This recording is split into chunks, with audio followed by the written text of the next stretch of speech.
안녕하세요. 손하나의 서재에 오신 걸 환영합니다.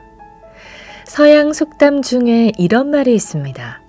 어디로 가는지 알지 못하는 사람은 어디도 갈 수 없다. 우리는 계획이 있는 여정을 여행이라고 하고 아무런 계획 없이 떠나는 여정을 유랑이라고 합니다. 인생은 길고 긴 여정입니다. 여러분은 인생을 여행하고 계신가요? 아니면 유랑하고 계신가요? 인생을 잘 계획한 사람은 고독과 외로움을 견뎌내고 자신이 원하는 바를 반드시 이루어냅니다.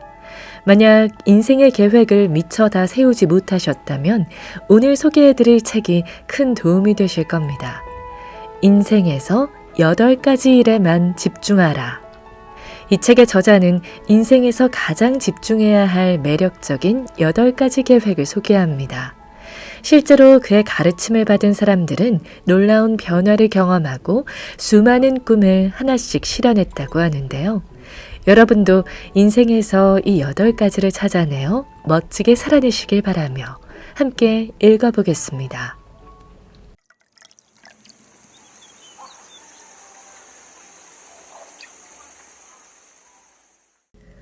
느리게 가는 것이 때로는 가장 빠르다. 현대인들은 평소 밥 한 끼 제대로 먹을 시간조차 없을 정도로 바쁘게 살아간다. 언제나 시간이 없다면서 발을 동동 구르는데 아이러니하게도 할 일은 점점 더 늘어나는 형국이다. 그런데다 늘 에너지를 최대한으로 쏟아붓기 때문에 만성 피로를 호소한다. 더욱 의아한 것은 막상 휴식 시간이 주어지면 어찌할 바를 몰라서 우왕좌왕한다. 그렇게 쉬고 싶어 했는데도 그 여유를 어떻게 즐겨야 할지 모르는 것이다. 그러고는 결국 이런 고민에 빠져든다. 난 대체 뭘 위해서 그렇게 열심히 살았을까? 난 지금 어디로 가고 있는 거지? 어릴 때부터 똑똑한 아이가 있었다. 학업 성적이 뛰어나 부모에게는 물론 주변 이웃과 친구들에게도 늘 자랑거리였다. 한 번도 주변 사람을 실망시킨 적이 없던 그는 모두가 알아주는 명문대학에 순조롭게 입학했다. 그런데 문제가 하나 있었다. 공부는 잘했지만 유난히 내성적이었던 그는 무리 속에 잘 섞이지 못했고 사람들과 대화도 잘 나누지 못했다. 특히 부모님의 전폭적인 지원을 받아 오로지 공부에만 몰두했던 탓에 공부 빼고는 할 줄 아는 게 아무것도 없었다. 살면서 세탁기 한번 돌려본 적 없는 그였다.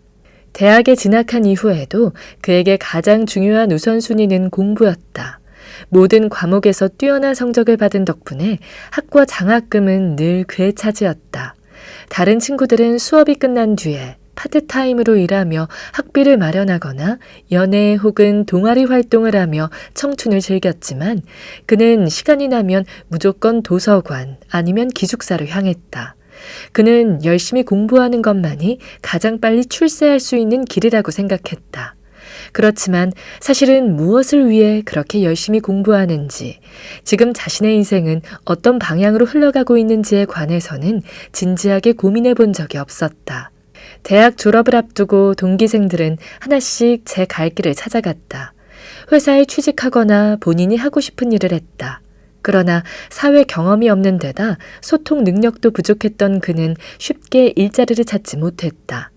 살면서 처음으로 맛본 좌절이었다. 자신의 인생을 점검차 돌아보던 그는 본인이 공부를 덜해서 그런 것이라는 결론을 내리고 석사에 이어 박사 공부에 들어갔다. 박사 공부를 하는 동안 몇 차례 대학교 동창 모임에 참석한 적이 있었다. 대다수는 결혼해서 아이가 있었고 커리어도 차근차근 쌓아나갔다. 심지어 대학 시절 공부에는 영 소질이 없었던 한 친구가 지금은 잘나가는 사업가로 이름을 알리기도 했다. 모두 자기만의 장점과 특기를 잘 살려서 진로를 결정한 덕분이었다. 그는 그제야 비로소 자기를 직면하기 시작했다. 그리고 지난 세월 자신이 걸어온 길을 돌아보았다. 늘 남들의 칭찬을 받으며 사는 것에 익숙했던 탓이었을까? 돌연 그는 자신이 한낱 보잘것없는 이 세상에 아무런 쓸모없는 존재라는 생각이 들기 시작했다. 손을 뻗어보았지만 잡히는 건 아무것도 없었다. 결국 박사 졸업을 한 달 앞두고 그는 기숙사 8층에서 뛰어내려 삶을 마감했다. 똑똑하고 근면하고 성실했던 그였으므로 조금만 더 버티면 창창한 앞날이 펼쳐졌을 것이다. 그러나 그는 돌연 길을 잃었고 결국 돌이킬 수 없는 선택을 했다. 학창 시절에 열심히 공부하는 게 잘못되었다는 말이 아니다. 그건 오히려 대견하고 훌륭한 일이다. 문제는 자신이 그렇게 열심히 공부한 이유가 무엇인지, 공부를 통해 최종적으로 어떤 목표에 도달하고 싶은지에 관해 생각해보지 않았다는 점이다. 다시 말해 그는 본인의 인생을 스스로 그려보고 계획하지 않았다. 버락 오바마 전 미국 대통령은 역대 미국 대통령 중 최초이자 현재까지 유일한 흑인 대통령이며 어린 시절을 아시아에서 보낸 인물이다. 2009년 10월 9일 그는 노벨 평화상을 수상하기도 했다. 그런 그도 늘 꽃길만 걸었던 건 아니다. 그는 어린 시절 피부색이 다르다는 이유로 사회에서 인정받지 못하고 늘 차별 대우를 받았다. 그는 한때 세상에 태어난 이유를 찾지 못한 채 방황하며 대마초에 빠져 지내기도 했다. 집은 너무 가난했고 앞은 보이지 않았다. 성공할 수 있다면 아무리 험한 길이라도 가고 싶었지만 그 길목조차 찾을 수가 없었다. 그래서 그는 학교를 빠지거나 마약을 하거나 여자를 꼬시는 등 지금 생각하면 후회되는 행동을 수시로 저질렀다. 그는 사회가 말하는 영락없는 문제아였고 대마초와 코카인으로 자신의 존재의 의미를 찾으려 했다. 하지만 그런 그를 포기하지 않고 선한 길로 이끌어준 사람이 있었다.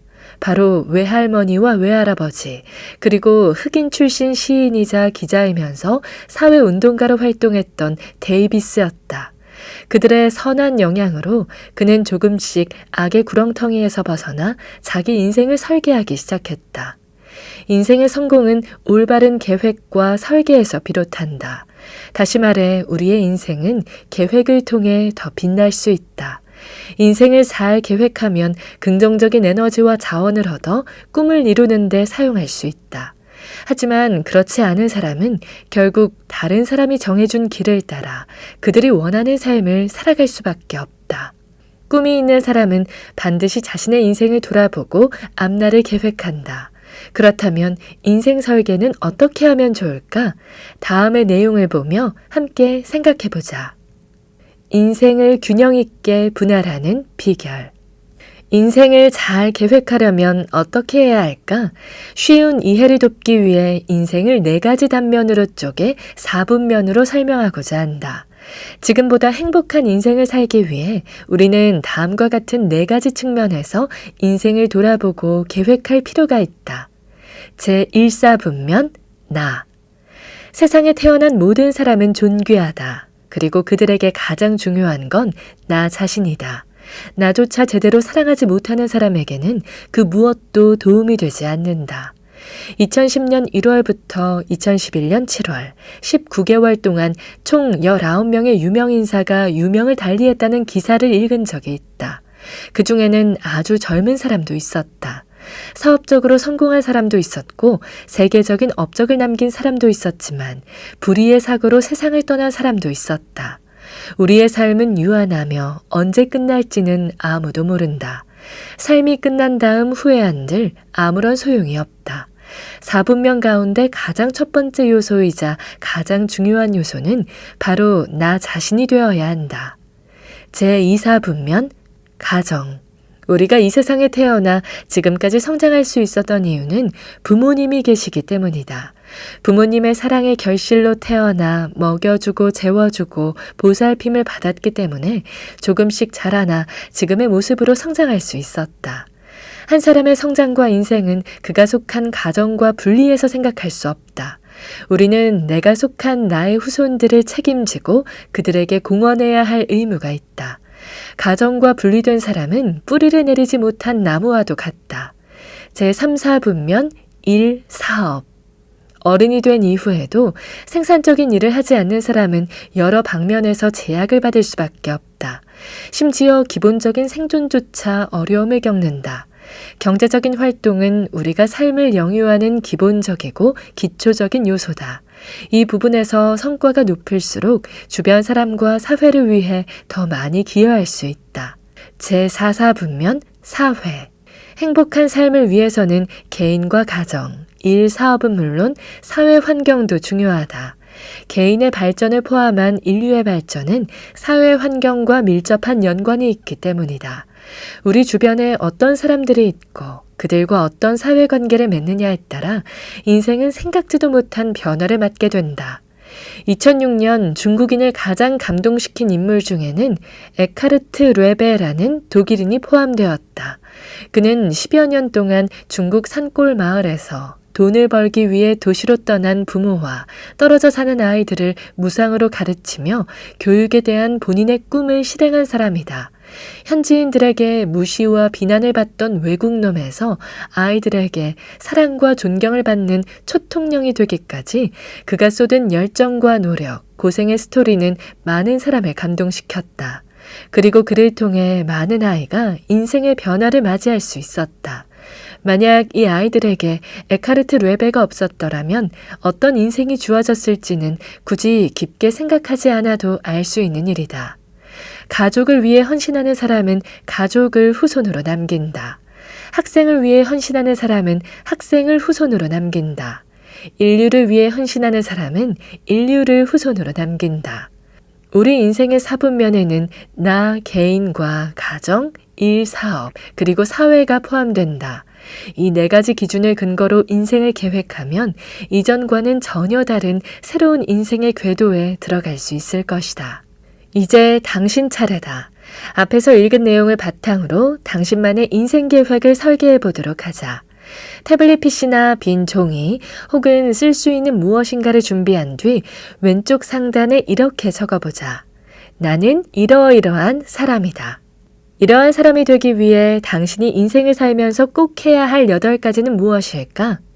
8가지를 한 단어씩으로 정리해 종이에 써보자. 다채로운 8가지 대륙의 인생지도 만들기. 선생님은 강의도 하시면서 사업체도 운영하시고 자원봉사도 하시잖아요. 사천 대지진 때는 현지에서 심리상담사로 일하신 걸로 아는데 어떻게 그 많은 일을 한꺼번에 다 하시는 거예요? 일과 삶의 균형을 어떻게 맞춰 나가시나요? 주변 사람들에게 정말 많이 듣는 질문 중 하나다. 그런데 사실 이 모든 건 내가 세운 인생의 계획에 포함되어 있다. 다시 말해 나는 내가 생각하는 인생에서 집중해야 할 8가지를 실천하며 사는 것뿐이다. 내가 중요하게 생각하는 인생의 8가지는 무엇일까? 이번 장에서는 이 8가지를 여러분과 함께 나눠보고자 한다. 앞서 소개한 것처럼 내 인생의 주요 기조는 성공, 행복, 사랑 3가지다. 그런데 어떻게 살아야 비로소 성공한 인생일까? 어떻게 해야만 행복과 사랑이 넘치는 삶을 살 수 있을까? 그걸 위해 나는 뭘 해야 할까? 여러분이 앞에서 작성한 것과 같은 동그란 룰렛을 그려놓고 8부분으로 나누어 써본다면 나의 8가지는 다음과 같다. 1.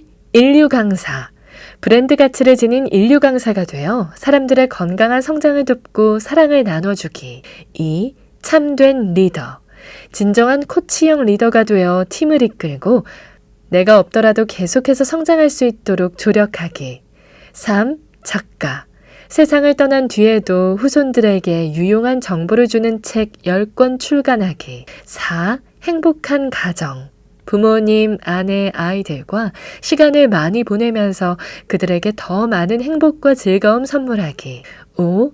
희망학교 짓기. 가난한 아이들에게 무상교육을 지원해 꿈을 꿀 수 있게 도와주기. 6. 삼천 제자 양성. 나의 교육 이념과 우리 팀의 커리큘럼을 널리 전파해서 더 많은 사람에게 도움을 주고 그들이 사회에 기여할 수 있게 만들기. 7. 골프와 세계 여행. 지속적인 운동으로 몸과 마음 건강하게 유지하기. 세계 방방곡곡을 여행하며 만권 독서하기. 8. 조용하고 자유로운 생활. 조용하면서도 자유롭게 활동할 수 있는 나만의 공간을 하나쯤 만들어 그 어떤 것에도 구속받지 않는 쉼을 누리기. 이렇게 8가지를 하나씩 구체적으로 나열하고 보니 내가 뭘 하고 싶은지, 뭘 원하는지 더 명확히 보였다. 만약 살면서 이 8가지를 다 할 수 있다면 나는 그야말로 행복과 사랑이 넘치는 성공한 삶을 살아낸 것일 테다. 그런 생각을 하자 가슴이 벅차올랐다. 진정한 삶의 목적과 의미를 찾은 듯했고 진정한 나를 찾은 것 같아 기쁨이 샘솟았다. 분명히 여러분도 그 8가지를 찾아내고 정리하고 나면 나와 같은 느낌을 받을 수 있을 것이다. 그런데 이 과정에서 유념해야 할 몇 가지가 있다. 첫째, 8가지는 실질적인 의미의 숫자나 데이터가 아니다. 이 책의 제목을 보면서 많은 사람이 왜 하필 8가지야? 라는 의문을 품을 수 있다. 여기서 정확히 설명하고 싶은 것은 꼭 8가지여야만 한다는 건 아니다. 그보다는 앞에서 언급했던 4분면의 개념에 따라 한 가지에 치우치지 않게 균형을 맞추어 정리하는 것이 더 중요하다. 그러니 꼭 8가지가 아니라 3가지 혹은 7가지 혹은 11가지여도 상관없다. 다시 말하지만 중요한 건 4분면 안에서 균형을 잡는 것이다. 둘째, 나의 8가지와 당신의 8가지는 다를 수 있다. 모든 사람은 자신만의 인생을 산다. 그러므로 지금 나의 실제 상황에 맞춰 생각해보자. 나만의 8가지를 찾아내야만 의미가 있다. 다른 사람의 것을 맹목적으로 베끼거나 따라하는 건 아무런 도움이 되지 않는다. 8가지를 작성하면서 얼굴에 미소가 떠나지 않는다면 그것이 바로 나의 인생을 즐기기 위한 목록이 된다. 셋째, 4분면은 균형을 맞추는 기준이다. 이 책에서 8가지를 통해 살펴보는 인생의 계획은 개인과 가정, 일, 사업과 사회 같은 4가지 각도, 즉 4분면을 기준으로 한다. 서양의 유명 코칭 수업이나 커리큘럼에서는 이 방법이 매우 효과적으로 사용되고 있다. 사실 4분면의 개념은 고대 중국 사회에서도 사용된 바 있다. 수신, 제가, 치국, 평천하가 바로 그것이다. 인생의 8가지 계획 속에 이 4개의 개념이 들어간다면 끝내 당신이 이루고자 하는 인생의 목표의 99%는 도달할 수 있을 것이다. 또한 이는 당신이 일과 개인, 가정 사이에서 균형을 잘 맞추는데 효과적인 도움을 줄 것이다. 넷째, 8가지 일과 경제력은 무관하다. 예전에 한 친구와 나눴던 대화가 기억에 많이 남는다. 그는 한때 소위 잘 나가던 사람이었다. 그런데 남부러울 것 없이 살았던 그가 한 번의 잘못된 선택으로 무려 10년에 달하는 징역형을 살아야만 했다. 함께 밥을 먹으면서 힘겨웠던 그의 지난날을 듣고 나는 사람의 인생에는 3가지 중요한 경지가 있다는 걸 깨달았다. 먼저 생존. 말 그대로 목숨을 유지하고 호흡하는 삶의 상태를 말한다. 사전적으로는 살아있음, 살아남음을 의미하는 이 상태는 인간의 가장 기본적인 삶의 경지로 이 단계가 없으면 다음 단계로 올라설 수 없다. 다음은 생활. 일정한 환경에서 활동하며 살아가는 것을 가리키는 것으로 생존이라는 기본적인 요소 위에서 조금 더 많은 것을 추구하는 삶, 더 나은 삶을 추구하는 상태를 말한다. 단 모든 사람은 환경에 적응하면 본능적으로 더 좋은 삶, 더 나은 삶을 살고자 한다.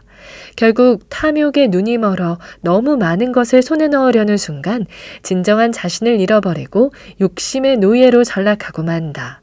이런 경우 더 높은 삶의 경지로 나아갈 수 없다. 그리고 생명. 가장 높은 삶의 경지다. 내가 진정으로 원하는 것, 내게 주어진 사명과 내가 이 세상에 존재하는 진정한 가치를 분명히 아는 것으로 자신이 가장 좋아하고 잘하며 의미 있는 일을 해나가는 상태다. 인간이 살아서 숨쉬고 활동할 수 있게 하는 힘이기도 하다. 이러한 경지에 오른 사람들은 자아 실현을 위한 삶을 살면서도 과도한 욕심을 부리지 않는다. 매 순간 즐겁고 차분하며 정신적으로 여유롭고 안정적인 삶을 살아간다. 혹자는 물질적으로 풍요로운 조건이 충족되지 않으면 위에서 말하는 3번째 삶의 경지, 생명의 상태를 실현할 수 없다고 지적하지만 내 생각은 다르다. 빌 게이츠는 소프트웨어를 통해 세상을 변화시켰고 무수한 사람들의 삶의 방식을 바꿔놓았다. 그는 본인이 귀중하게 생각하는 가치를 실현했을 뿐 아니라 다른 사람의 생명에도 빛을 불어넣었다. 스티브 잡스는 애플 왕국으로 혁신적인 세상을 보여주며 많은 사람들에게 문화적 충격과 기술적 편리함을 제공했다. 춘추전국 시대의 장자는 이웃들에게 쌀을 빌어먹으며 평생 가난한 삶을 살았지만 자신만의 생명을 살아냈다. 아마 그의 삶을 가장 잘 표현할 수 있는 한마디는 흐르는 물처럼 상황을 타고 논인다는 뜻의 승물 이유심일 것이다. 그 밖에도 그는 샘물이 마른 곳에서 물고기들이 침을 뱉어 서로를 적셔준다는 뜻의 상유 이말에 겸손하면서도 지혜 있는 가르침을 남겨 지금까지도 많은 사람에게 사랑과 존경을 받고 있다. 공자 역시 가난했지만 제자들을 데리고 열국을 여행하며 가르침을 전했고 후대에 길이 남을 정신적인 재산을 물려주었다. 그는 지금까지도 중국을 비롯한 많은 국가에서 성인이라는 칭호를 받는다. 결국 정리해보자면 생존은 돈과 관련이 있지만 진정한 의미의 나로 살아가는 삶은 돈과 필연적인 연관이 있는 것은 아니다. 물론 돈이 많으면 자신만의 삶을 살 수 있지만 돈이 없다고 해서 불가능한 건 아니다. 물질적으로는 풍요롭지 않을지라도 끊임없이 자신을 수련하고 수양하며 성장을 거듭하면 세 번째 삶의 경지인 생명에 누구라도 들어갈 수 있다. 생명은 다른 누구도 아닌 나 자신의 것이다. 나의 생명, 나의 삶을 살아내는 일은 오직 나만이 할 수 있으며 그래야만 후회 없는 인생을 살 수 있다. 꽃이 만발한 화원에는 잡초가 보이지 않는다. 인생이라는 화원에서 우리는 늘 무언가를 하며 살아간다. 그 안에서 누군가는 자신이 하고 싶은 일을 즐겁게 하지만 누군가는 하기 싫은 일을 피해 늘 도망자의 삶을 산다. 인생에서 집중해야 할 8가지를 정리하고 나면 내가 하고 싶은, 내가 원하는 삶의 방향에 조금 더 포커스를 맞출 수 있을 것이다. 그 힘을 절대 우습게 보지 마라. 3년 혹은 5년 뒤에 포커스를 맞춘 사람과 그러지 못한 사람의 인생은 완전히 달라져 있을 테니. 인생은 지금, 현재가 하나씩 쌓여서 만들어지는 것이다. 지금 이것이 내가 정말 하고 싶은 일인가? 궁극적인 나의 목표는 무엇인가? 지금 나는 내가 원하는 최종 목적지를 향해 잘 가고 있는가? 많은 사람이 이 질문에 대한 확신이 없어서 방황 속에서 시간을 허비한다. 그런데 지난 수십 년의 경험에 비춰봤을 때 장담할 수 있는 한 가지는 최종적인 꿈을 단번에 아주 쉽게 찾아내는 사람은 거의 없다는 사실이다. 그렇지만 지금 현재를, 매 순간을 최선을 다해 열심히 살다 보면 언젠가는 반드시 최종 목적지에 도달할 수 있다. 설령 지금 당신의 꿈을 발견하지 못했을지라도 지금 정말로 원하는 일을 하고 있지 않더라도 낙담하지 말자. 오늘을, 매 순간을, 지금 당장을 최선을 다해 살아내다 보면 지금의 땀방울이 모여 훗날 당신의 꿈을 이루는 귀한 밑거름이 될 것이다. 늘 불안에 시달리며 어떠한 곳에서도 소속감을 느끼지 못하는 상태로는 행복하고 멋진 생활을 할 수 없다. 진정한 생명을 살아내지 못하는 것은 물론이요, 생존조차 위태해질 수 있다. 단순히 생존을 유지하는 삶으로는 인생을 진정으로 누리지 못한다. 생존에만 매달리는 삶은 자신감을 빼앗기고 오롯이 나에게 속한 인생을 조용히 돌아보지 못하게 되기 때문이다. 있는 그대로의 나를 수용하고 내게 주어진 삶을 의연하게 받아들이며 지금 매 순간에 최선을 다하는 사람은 무슨 일이든 새롭게 시작할 수 있다. 새로운 일자리, 새로운 업계를 찾아가는 것쯤은 아무런 문제가 되지 않고 오히려 하면 할수록 좋아질 것이다. 그 모든 선택의 과정은 자신의 장점과 특기를 명확히 아는 기초 위에서 이루어지며 시간이 갈수록 더 분명해지기 때문이다. 그러나 자신의 모습을 온전히 받아들이지 못한 채 방황하는 사람은 언젠가는 자기에게 더 좋은 기회가 올 거라는 막연한 기대를 안고 살아간다. 하지만 오랫동안 기다려도 아무런 결과를 얻지 못하거나 반복되는 이직과 변심으로 아무런 발전도 하지 못한 채 늘 제자리 걸음만 하다가 끝날 수도 있다. 우리는 지금 우리에게 주어진 인생의 모든 순간을 사랑하고 수용해야 한다. 그것은 마치 커다란 바윗돌과 같아서 올바른 자리에 놓아주면 더 나은 인생을 위한 디딤돌이 될 수 있지만 그렇지 못하면 인생을 가로막는 걸림돌이 될 수 있다. 얼마 전 칭하이 호수 지역에서 행복한 인생이라는 제목으로 연수를 진행한 적이 있다. 연수 기간에는 조별 미션을 수행했는데 규칙에 따라 가장 높은 점수를 받은 조가 최종 우승을 하는 게임이었다. 첫날에는 모든 팀이 의기양양했다. 저마다 1등은 자신들이라 큰 소리쳤다. 그 중에서도 A조가 여러모로 우수했는데 팀워크는 물론 조원들의 개인적인 기량도 뛰어나서 사기가 충만했다. 자신감으로 보자면 1등은 따놓은 당상이었다. 과연 첫째 날부터 A조가 돋보이는 점수를 기록했고 이튿날도 앞서 나갔다. 많은 팀이 1등은 그들의 차지라 생각했다. 그런데 연수 마지막 날 발표된 결과는 뜻밖이었다. A조가 꼴찌를 기록한 것이다. 게다가 점수도 확연히 뒤처졌다.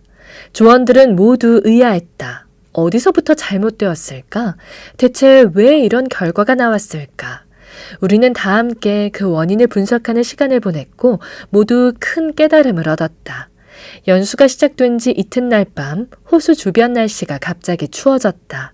그날은 외출해서 1시간 안으로 옷을 사서 돌아오는 미션이 있는 날이었다. 그런데 날씨 탓인지 그날따라 택시를 잡기가 너무 힘들었고 그 결과 대다수가 약속 시간보다 늦게 교육장에 돌아왔다. 그 중에서도 A조에 늦은 사람이 많았고 하필이면 조 리더가 가장 마지막에 도착해 무려 160점 감점을 당했다. 그로 인해 조별 점수에 큰 변화가 생겼고 A조는 1등 자리를 탈환당했다. 이것은 반전의 시작에 불과했다. 이때부터 A조 조원들 사이에 서로를 질책하고 원망하는 소리가 나오기 시작했다. 셋째 날이 되자 다른 팀에서는 점수를 한 번에 많이 올릴 수 있는 기발한 아이디어를 찾아냈지만 A조는 끝까지 이렇다 할 방법을 찾아내지 못한 채 미션을 마무리 지었다. 사실 몇몇 조원이 높은 점수를 받을 방법을 고안해냈는데 실제로 받아들여지지 않았다. 결국 마지막 점수가 나온 뒤에 A조 조원들은 다른 팀과 확연한 점수 차이를 보이는 것을 보고 큰 충격에 휩싸였다. 나는 그들에게 강조했다. 행복한 인생을 사는 비결은 바로 현재를 살아내는 것이라고 말이다. 현재를 살아내는 것이란 뭘까? 과거에 연연하지 않고 현재를 누리며 미래를 계획하는 삶. 그것이 바로 행복이다. A조가 패배의 쓴잔을 마신 이유는 지나간 한 번의 실패에 사로잡혀 낙담하고 질책하고 원망하느라 지금을 제대로 살아내지 못했기 때문이다. 그들은 과거를 내려놓지 못했다. 그들이 능력이 없는 것도 열정이 모자란 것도 아니었다. 다만 좌절을 만난 그 순간에 얽매여 자꾸만 감점을 받은 순간을 들먹이느라 전체적인 팀 사기가 떨어졌고 그 결과 팀워크가 무너졌다. 두 번째로 앞을 보지 못했다. 그들이 원하는 게 무엇이었을까? 그들이 해내고 싶은 게 무엇이었을까? 바로 1등이었다. 그렇지만 모두 자꾸만 감정적으로 예민해졌고 부정적인 에너지에 휩싸여서 애초에 다짐했던 그 목표, 1등을 해보자는 약속을 잊어버리고 말았다. 그들은 자꾸만 다른 팀이 자신을 추월해 나가는 걸 보아야만 했고 계속 벌어지는 점수 차이를 보면서 조급해졌다. 그러자 소통이 막히기 시작했고 어려움을 타개할 방법을 같이 모색할 수 없었다. 사실 점수를 올리는 방법은 아주 간단했다. 게다가 팀원들은 지금 함께 머리를 맞대고 소통만 잘하면 어려움은 쉽게 넘어갈 수 있다는 걸 이성적으로는 잘 알고 있었다. 인생의 모든 과정은 배움이다. 이 연수를 통해 A조 조원들은 실패 속에서 많은 교훈을 얻었다. 특별히 팀의 리더들은 그 과정을 통해 평소 자신의 모습을 돌아볼 수 있었고 그동안 본인이 어떤 실수를 저질렀는지 그리고 앞으로는 어떻게 행동해야 하는지 생각하는 시간을 보낼 수 있었다. 여러분도 간단하지만 중요한 이 사실을 기억했으면 한다. 행복은 현재를 살아내는 것이다. 성공은 현재를 잘 살아내는 사람에게 찾아온다. 오늘 저와 함께한 시간 어떠셨나요? 편안한 시간이 되었길 바라며 또 들러주시길 기다리겠습니다.